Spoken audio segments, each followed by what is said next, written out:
Hey everyone, I did transcend Echidna, so yeah, I wasted all my gold coins.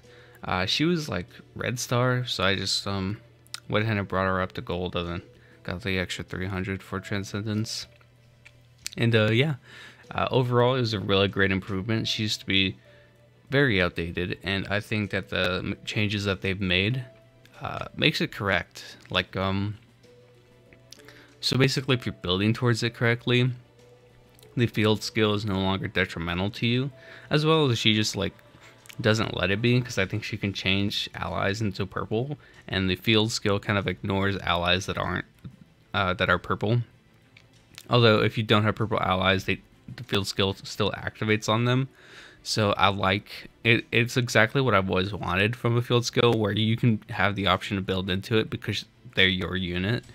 You have that advantage rather than it just like being completely equal across the board. Like, you summoned for that unit, you were able to get the unit, you should be able to take advantage of their best parts. So like, that's how I wanted it. And yeah, overall, these are the stats that I'm running. She has a very old build that I put through on her. She has a bunch of debuff chance and agility. I'm probably going to change all of these to 3 and probably change all of this to health, because there's a lot of debuff chance being lowered during her field skill, as well as the debuff chance being raised, or debuff resistance being lowered and debuff chance being raised. So I don't really think that building into debuff chance is like the best play anymore. So yeah, then that's about it. We'll go into the skills. Oh yeah, this is the previous team that I was running. I just switched on over to purple. Yeah, this is gonna be the team I'm running. Just throwing some purple units that worked well with each other. She does have her own memory maxed out, so this is hers. It's gonna be, I don't know what the restriction is. I'm assuming it's, oh no, it's magical attack restriction. Then you get invincibility at the beginning of the battle, and then it's just all speed, as you can see down here. So yeah, we'll go over her skills. We'll do like side-by-side comparisons. I'm switching channels in Discord to like see the different translations, so like it, for some reason it changes like the view, so I might have to do a little bit of scrolling every time we go into a new skill and stuff like that.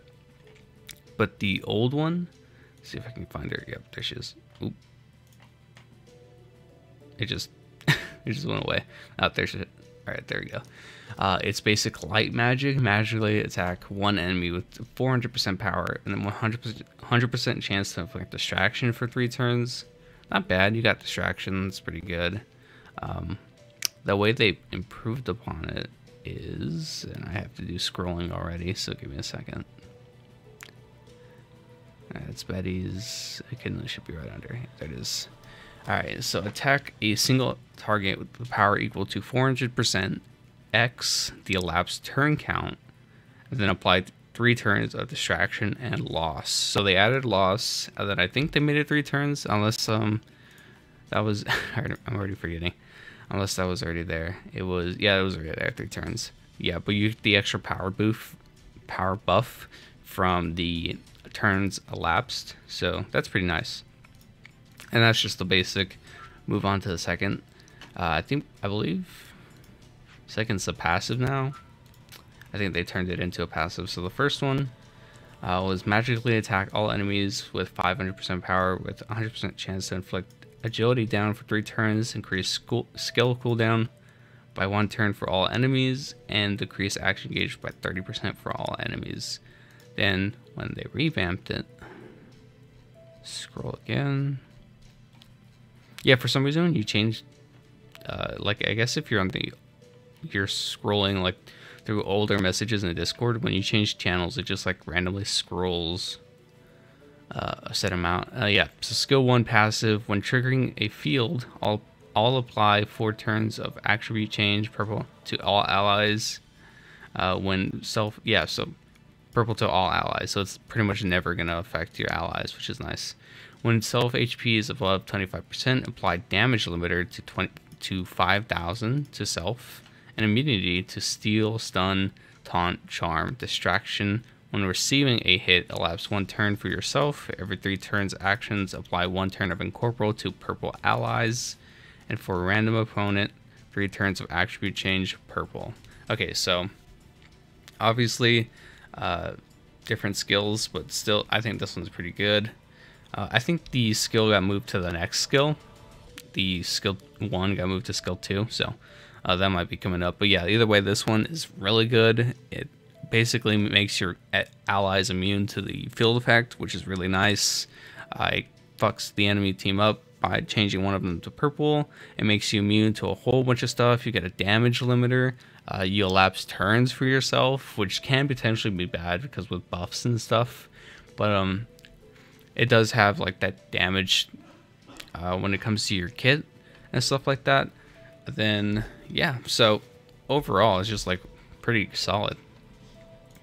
Alright, we'll move on to the next skill. This one should be the one that I just probably read. Before it was changed though, we'll take a look at it. This one is magically attack all enemies with 700% power, 100% chance to inflict attack down, defense down, buff seal, and recovery seal for 3 turns. So just basically all around a debuffing move. Then when they changed it,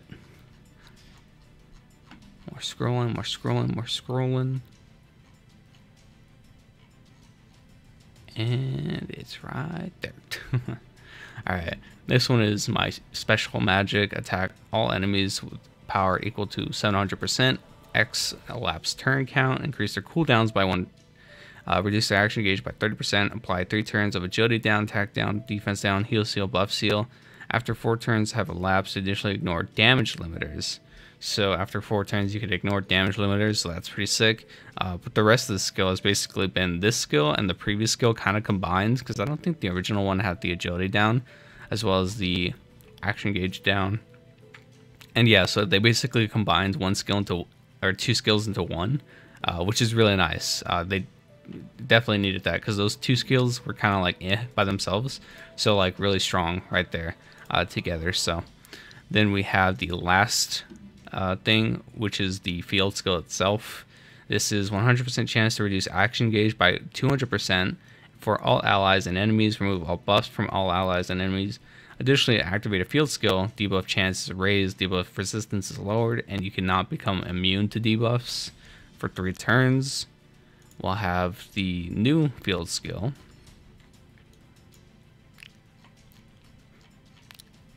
After I scroll a bit, there it is. Okay. It's my unrivaled domain for all allies and enemies except purple allies. Peel off all buffs. So it got changed to peel off. So it's no longer just like remove them in the wording. It's actually like an actual mechanic. So it peels off all buffs and it reduces action gauge by 200%. Ignoring resistances. Activate a 3-turn field effect with debuff chance increase, debuff resistance reduction, and disable resistance. So yeah, more or less the same thing, but they've done some changing to the wording to where it gets around the counters itself. Yeah, just like mechanic wording to make it actually like absolute to where like it can't get countered by anything. So yeah, we're gonna take this unit into the gold stage as we normally do with Transcendence units. We might do a PvP match with her. I'm not too sure. I do use her on my PvP team for the Grand Arena. But yeah, this is just gonna be like a whatever team. Some good buffs, but she is gonna remove them. So, although I don't know. I want to see what how it works with the. I want to see her field skill.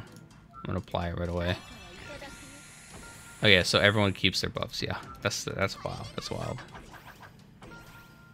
I want to try and just get as much like hits in with her as possible, so I'm trying not to do too much. We'll use her combined skill, so she has that debuff chance increased, pretty much applying everything, which is really nice. 3 turns for everything, so that's good. This character is probably gonna be really wicked with a purple character that can increase like debuff turns. So if there is ever one, we're gonna transform with them. I just probably kill Ricardo.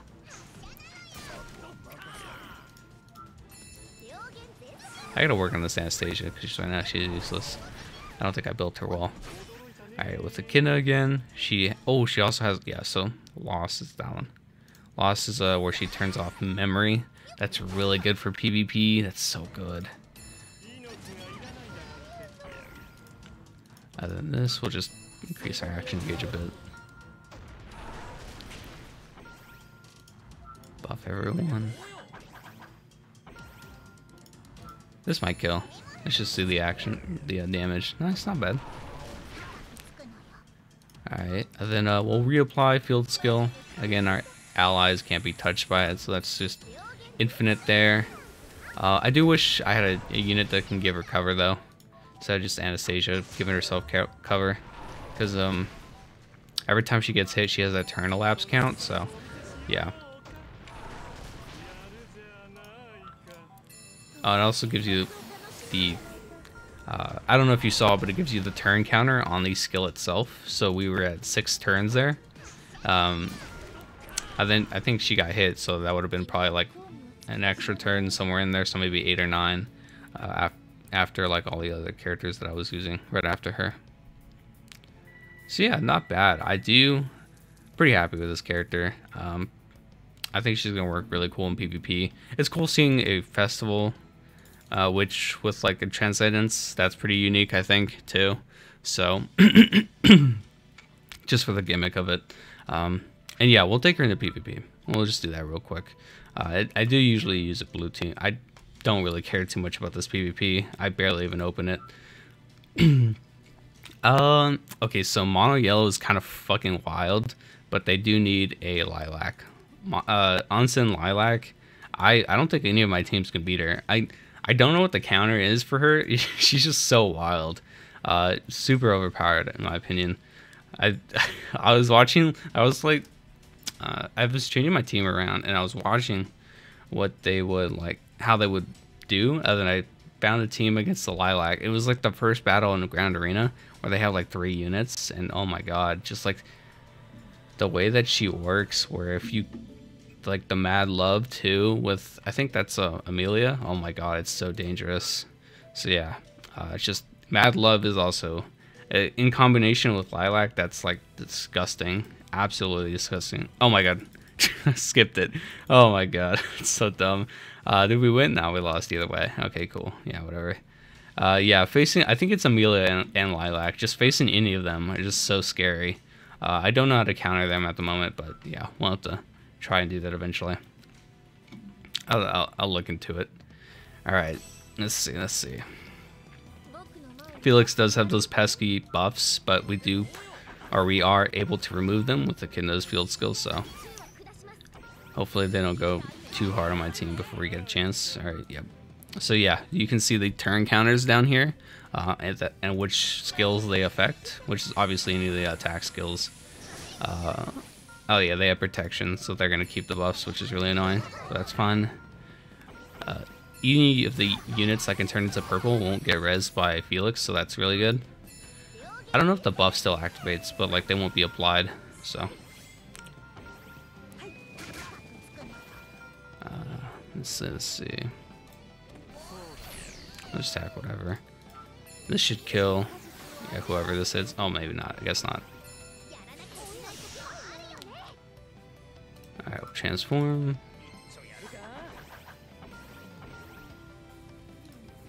Does this go through invincibility? No, it isn't. Unlucky. Probably should have hit her then, because then someone else would have covered. Oh well. And we do get that Incorporeal every now and then, which is so good. Gotta love Incorporeal. Alright, let's see what this does. Oh, yep, that's a kill. That's nice. Although he wasn't changed, so that's unlucky. Anastasia, yeah, Anastasia's just there, you know, she's doing her thing. We'll just attack here, see what happens. That is a very laggy attack, but yeah. Yeah, so the Ram didn't revive because she's not blue at the moment, so that was really good. We'll apply the field skill again. Get rid of the buffs. Let's go ahead and just buff up real quick. And then we can probably kill Otto. Yeah, perfect. Felix is going to be kind of annoying. He can definitely prolong battles, so hopefully we can apply all the buffs here. Okay, he's still got some decent buff resistance. I might build more into debuff chance. I'll have to see the numbers. But yeah, there goes Felix and pretty much their entire team. Felix really is the crutch of Mono Blue sometimes, depending on what team they're running. But yeah, it takes a while, but they can definitely get the job done. Plus, my team isn't that good. Either way, though, she's pretty great. I'd say one of the best improvements when it comes to Transcendence. Definitely worth it. She's insanely expensive for your gold coins. So expensive. But if you have some units that can run with her, like Super Trees, and a lot of the swimsuit units that were purple, you have some good options. So that's gonna do it for the video. Hope you guys enjoyed it, and I'll see you guys next time. Later.